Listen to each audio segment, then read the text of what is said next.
Сәлеметсіздер ме? Бүгін сіздермен қатпарлы қамырдың өзгеше жасалу әдісімен бөлісетін боламын. Ұнға тұз саламыз және ыстық сумен қамыр илейміз. Қамырымызды иінін қандырып қоямыз.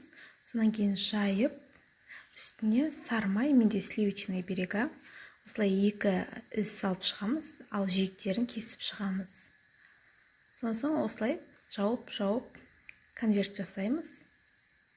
Ораған қамырымызды тоңазытқышта морозилкасына 15 минутқа қойып аламыз. Майымыз қату керек. Онан кейін алып жаямыз.